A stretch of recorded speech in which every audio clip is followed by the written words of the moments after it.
अस्सलाम वालेकुम, welcome to my channel. खूबसूरत से पर्सलिन पोटुला का फ्लावर के साथ वीडियो की शुरुआत करते हैं। काफ़ी अच्छी अभी तक इनके ऊपर ब्लूमिंग हो रही है। जो हमारी एमले पर्सलिन है इसके ऊपर बहुत ही अच्छे से फ्लावर्स आ रहे हैं। जो हमने कटिंग सेव की थी नेक्स्ट सीज़न के लिए, इनके ऊपर भी देखिए कितने बड़े साइज़ के फ्लावर्स आ रहे हैं। आज की वीडियो में मैं आपके साथ विंटर सीज़न के फ्लावर प्लांट के सीड लगाना शेयर करूँगी। चैनल पर पहली बार आ रहे हैं, चैनल को सब्सक्राइब और वीडियो को लाइक और शेयर ज़रूर कीजिएगा। उम्मीद है कि वीडियो आपके लिए हेल्पफुल रहेगी। तो यहाँ पे हमारे पास विंटर सीज़न के जो फ्लावर सीड हैं ये काफ़ी बड़ी रेंज होती है हमारे पास। इसके अलावा हमारे पास इस वेजिटेबल के सीड की भी काफ़ी बड़ी रेंज होती है। तो आप अभी बहुत अच्छा टाइम शुरू हो चुका है, अक्टूबर के महीने में इनके सीड लगाना शुरू कर दीजिए। यहाँ पे मैंने जो है फूड कंटेनर लिए हैं और जो मिट्टी मैंने ली है ये मेरे गार्डन की सॉइल है।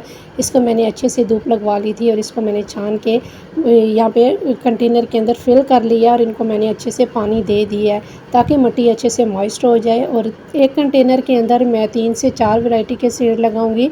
और जब भी आप सीड ग्रो करें तो 10 दिन का गैप ज़रूर दीजिए। 2 से 3 क्रॉप में ग्रो करें ताकि आपके जो बीज अगर किसी वजह से ग्रो नहीं हुए फर्स्ट क्रॉप में तो बैकअप में आपके पास सीड होंगे तो आप दोबारा से सीड ग्रो कर सकते हैं। यहाँ पे मैंने फूड कंटेनर लिए हैं। आप प्लास्टिक के गमलों का भी इस्तेमाल कर सकते हैं। मिट्टी के गमले मैं इसलिए नहीं इस्तेमाल करती क्योंकि जो है मिट्टी के गमलों के अंदर पानी जल्दी ड्राई हो जाता है और मिट्टी ज़्यादा ओवर ड्राई होने की वजह से हमारे सीड जो है अच्छे से जर्मिनेट नहीं होते और हमें बार बार पानी देना पड़ता है। बीज अच्छे से बखेरने के बाद मिट्टी से ऊपर से कवर कर देना है। बहुत ज़्यादा मिट्टी नहीं डालनी ताकि बीज जो है हमारे अंदर ख़राब ना हो। आप जो है कोकोपीट का भी इस्तेमाल कर सकते हैं। हल्की लेयर से आप बीजों को कवर कर दें ताकि मिट्टी के अंदर जो है बीज हमारे पड़े पड़े ख़राब ना हो। इसके बाद आपने मिट्टी को अच्छे से मॉइस्ट कर देना है।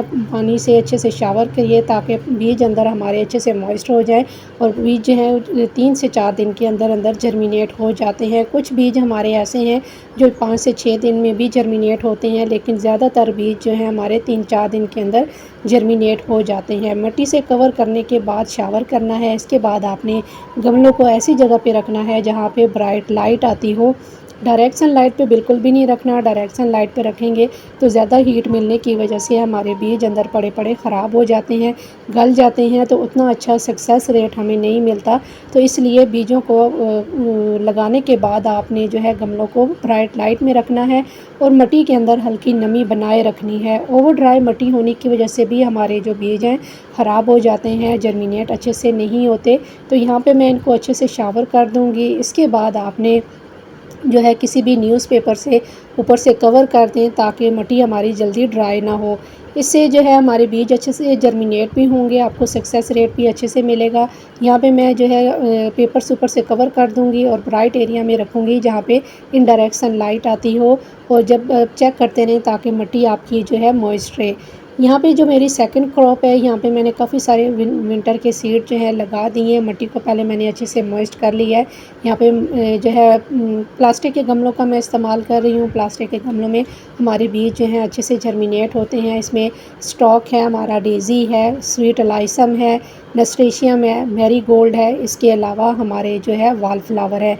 ये वैरायटी मैं अभी लगा रही हूँ, ये मेरी सेकंड क्रॉप है। इसको मैं अच्छे से मिट्टी से कवर कर दूँगी। हल्की लेयर लगानी है मिट्टी की, ज़्यादा मिट्टी आपने नहीं डालनी, नहीं तो मिट्टी के अंदर पड़े पड़े बीज आपके ख़राब हो जाएंगे।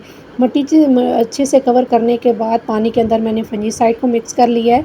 आप जो है हल्दी का भी इस्तेमाल कर सकते हैं। पानी के अंदर हल्दी 1 चम्मच डाल लीजिए और इसको अच्छे से मिक्स करके पानी से शावर कर दें ताकि मिट्टी के अंदर फंगस पैदा ना हो और हमारे जो बीज हैं अच्छे से जर्मिनेट हों। मिट्टी को आपने जो है हर वक्त मॉइस्ट रखना है, ओवर ड्राई बिल्कुल भी नहीं करनी। इनको अच्छे से शावर करने के बाद मैं इनको ऐसी जगह पे रखूँगी जहाँ पे इनको ब्राइट लाइट मिलती रहे और जो है हमारे बीज जब जर्मिनेट हो जाएंगे तब आहिस्ता आहिस्ता हम इनको डायरेक्ट सनलाइट पे ले आएंगे। जब इनकी जो है पनीरियाँ आपकी तैयार हो जाएं तब आप इनको बड़े गमलों में शिफ्ट कर सकते हैं। यहाँ पे मैंने कुछ दिन पहले जो है स्टॉक के सीड लगाए थे। ये मेरे मिट्टी के गमलों के अंदर लगाए थे और आप देख सकते हैं मिट्टी जो है बहुत जल्दी ड्राई हो जाती है। 2 से 3 बार मुझे दिन में पानी देना पड़ता है, तो इसलिए मैं मिट्टी के गमलों का ज़्यादा इस्तेमाल नहीं करती और बीज जो है अच्छा जो है हमें सक्सेस रेट नहीं मिलता। तो आप कोशिश करें कि प्लास्टिक के गमलों में बीज लगाएं। यहाँ पे मैंने कुछ टमाटर के बीज भी ग्रो किए हैं। ये हमारे किचन में जो इस्तेमाल होते हैं उन्हीं से बीज लेके मैंने टमाटर के बीज ग्रो किए थे। तकरीबन 20 से 25 दिन हो चुके हैं इनको लगाए हुए। और साथ ही हमारे जो ग्रीन चिली है ये भी मैंने अपनी किचन से ही लेके बीज ग्रो किए हैं। तो आप अपनी किचन से भी लेके बीज ग्रो कर सकते हैं। इसके अलावा आप धनिया के बीज भी अपने किचन से लेके ग्रो कर सकते हैं। 5 से 6 दिन के अंदर अंदर बीज जर्मिनेट हो जाते हैं। इसके अलावा बहुत बड़ी रेंज है हमारे पास विंटर की वेजिटेबल की सीड ग्रो करने की। पालक है, धनिया है, शिमला मिर्च है, इसके अलावा बैंगन है और लीफी वेजिटेबल्स काफ़ी सारी रेंज है। तो इनको आप अभी बहुत अच्छा टाइम है, आप अपने घर की छत के ऊपर इनके बीज ग्रो कर सकते हैं। इसके अलावा आप पनीरियाँ ला के भी अपने गार्डन में ग्रो कर सकते हैं। तो बस आज के लिए इतना ही। उम्मीद है कि वीडियो आपके लिए हेल्पफुल रही होगी। तो इंशाल्लाह फिर मिलेंगे किसी और नए वीडियो के साथ। तब तक के लिए अल्लाह हाफिज़।